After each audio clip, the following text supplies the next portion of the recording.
हनुमान जी के बड़े रहस्य जिसे सुनकर हर कोई हैरान हो जाता है। रामायण के युद्ध में इतने रहस्य नहीं रहे होंगे जितने रहस्य हनुमान जी के साथ जुड़े हुए हैं। त्रेता युग से लेकर कलयुग तक हनुमान जी आज भी हमारे आसपास ही हैं और समय के साथ साथ उनके जीवन के साथ भी कई रहस्य जुड़ते चले गए और आज उन्हीं में से 10 सबसे बड़े रहस्यों के साथ हम हाजिर हैं। तो चलिए शुरू करते हैं। नंबर 9, आपको शायद ये पता होगा कि हनुमान जी बाल ब्रह्मचारी थे, उसके बावजूद भी उनका एक पुत्र था।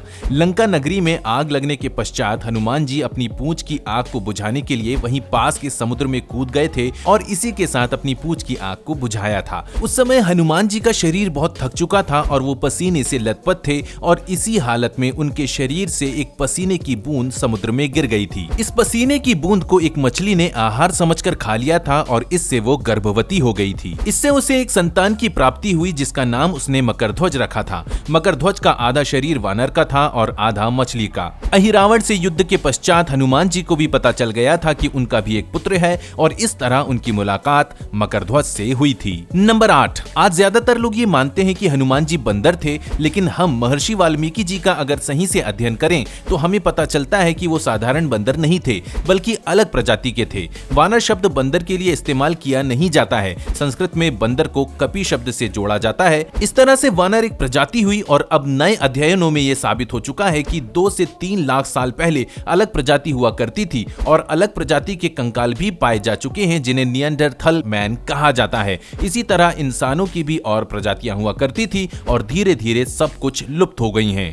नंबर 7, हनुमान जी को भगवान शिव का 11वां रुद्र अवतार कहा जाता है। कहा जाता है कि धर्म की स्थापना और रावण का अंत करने के लिए श्री राम का अवतार लिया गया था। उस समय कई देवताओं ने भगवान राम की सेवा करने के लिए अवतार लिए थे। उसी समय भगवान शंकर ने भी अपना रुद्र अवतार लिया था और इसकी वजह थी कि उन्हें भगवान विष्णु से दास्य का वरदान प्राप्त हुआ था। हनुमान उनके 11वें रुद्र अवतार थे और इस रूप में भगवान शिव ने राम की सेवा भी की और रावण वध में उनकी मदद भी की थी। नंबर 6, त्रेता युग में अंजनी और केसरी के पुत्र के रूप में हनुमान जी का जन्म हुआ था। हनुमान जी माता सीता जी की खोज में लंका तक पहुंच गए थे और देवी सीता ने उन्हें प्रसन्न होकर अमर होने का वरदान दे दिया था। इस वरदान के कारण कलयुग के अंत तक धरती पर ही विराजमान रहेंगे हनुमान जी और भगवान विष्णु के 10वें अवतार भगवान कल्कि का साथ भी देंगे और उन्हीं के साथ धरती लोक को त्याग भी देंगे। दोस्तों, नंबर 5, हम्पी में ऋषिमुख के राम मंदिर के पास स्थित पहाड़ी आज भी मतांग नाम से जानी जाती है। कहते हैं कि मतांग ऋषि के आश्रम में हनुमान जी का जन्म हुआ था। श्री राम के जन्म के पूर्व ही हनुमान जी का जन्म हो चुका था। हनुमान जी का जन्म चैत्र मास के शुक्ल पक्ष में पूर्णिमा को हुआ था।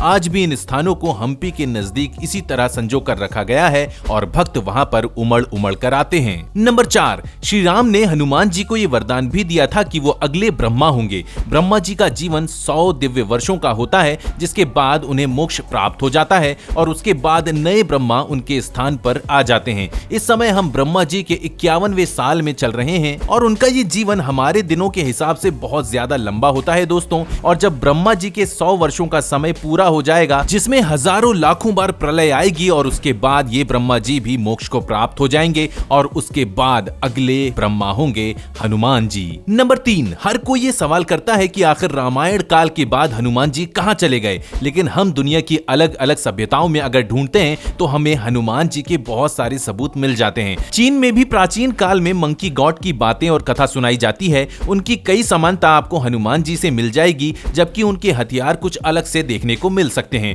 इसी के साथ अमेरिका में भी मंकी गॉड की पूजा की जाती थी और जब वैज्ञानिकों ने हॉन्डुरस के जंगल में ढूंढने की कोशिश की तो उन्हें प्राचीन काल के मंदिर भी मिले थे जहां पर मंकी गॉड की कई प्रतिमाएं दीवारों पर बनाई गई थी। आप भी देख सकते हैं कि इसकी समानता हनुमान जी से कितनी मिलती है। हनुमान जी के कुल 108 नाम भी गिनाए जाते हैं और उनके हर एक नाम का अलग ही अर्थ होता है। जिस प्रकार उनकी टूटी हुई ठुड्डी के कारण उन्हें हनुमान कहा जाता है, इसी तरह उनके पिता पवन देव थे, इसीलिए उन्हें पवन पुत्र भी कहा जाता है। इस प्रकार उनके 108 नाम थे लेकिन 12 नाम सबसे ज्यादा खास माने जाते हैं और ये नाम है मारुति, अंजनी पुत्र, केसरी नंदन, हनुमान, पवन पुत्र, शंकर सुवन, बजरंग बली, कपि श्रेष्ठ, वनर युद्धपति, रामदूत, पंचमुखी हनुमान और रामेष्ठ। नंबर 2, जब विश्वामित्र का अपमान सुकांत ने कर दिया तब सुकांत तो हनुमान जी के पास पहुंच गए और हनुमान जी से वचन ले लिया और विश्वामित्र ने श्री राम से वचन ले लिया कि वो उनकी तरफ से युद्ध लड़ेंगे।